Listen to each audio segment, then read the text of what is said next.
कृष्णचंद्र द्वारा लिखा गया जामुन का पेड़ शीर्षक का आज हम लोग दूसरा पार्ट पढ़ेंगे, दूसरा भाग इसका। तो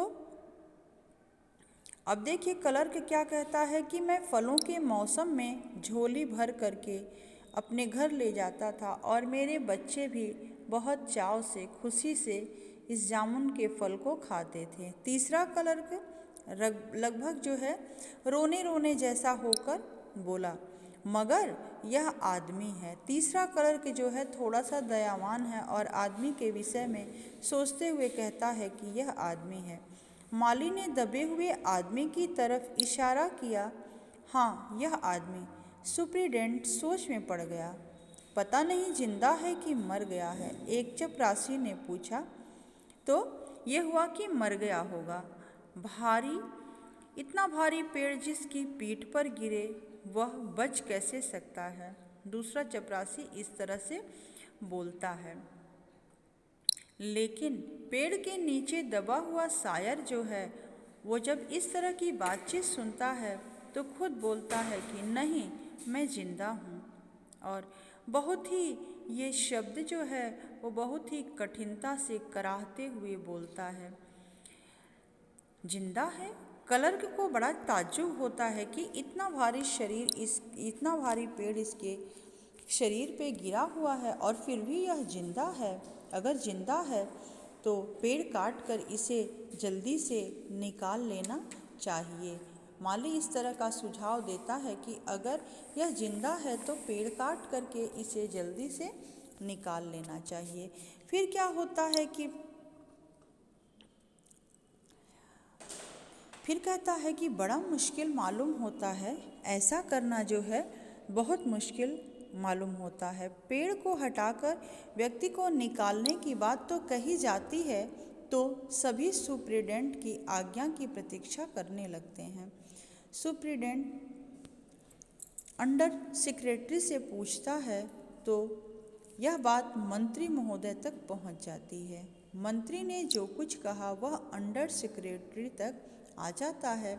आधा दिन समाप्त होने तक भी कुछ नहीं हुआ। कुछ क्लर्क ने पेड़ को हटाना चाहा तो सुप्रीडेंट वहां आकर बताता है कि हमने कृषि विभाग को फाइल बनाकर भेज दी है, जवाब आते ही पेड़ हटवा दिया। अब देखिए उस आदमी की जान जा रही है, ये है सरकारी विभाग और उसको पड़ा है कि फाइल का इंतज़ार करो, जब आ जाएगी तब इसको निकाला जाएगा। अगले दिन कृषि विभाग का जवाब आया कि पेड़ व्यापार विभाग के लान में गिरा है, अतः पेड़ हटाने की जिम्मेदारी उन्हीं की है। व्यापार विभाग ने गुस्से में आकर उसी समय लिख भेजा, पेड़ों संबंधी जिम्मेदारी जो है कृषि विभाग की है। अब देखिए, अब ऐसे ही इस फाइल को आगे बढ़ाया जा रहा है और दूसरे दिन शाम को कृषि विभाग से उत्तर आता है कि इस मामले को उद्यान कृषि विभाग के हवाले कर दिया गया, क्योंकि यह फलदार पेड़ का मामला है। रात के समय पेड़ को यथास्थान बनाए रखने के लिए पुलिस का प्रबंध किया गया। एक सिपाही को दबे हुए व्यक्ति पर दया आ गई और उसने माली को उसे खाना खिलाने की अनुमति दे दी। माली पेड़ के तने को देखकर कहता है कि पेड़ तुम्हारी कमर पर गिरता तो रीढ़ की हड्डी टूट जाती। वह उसका पता भी पूछता है। माली जो है वह उस दबे हुए आदमी के घर का पता भी पूछता है और पूछता है कि आप क्या करते हैं।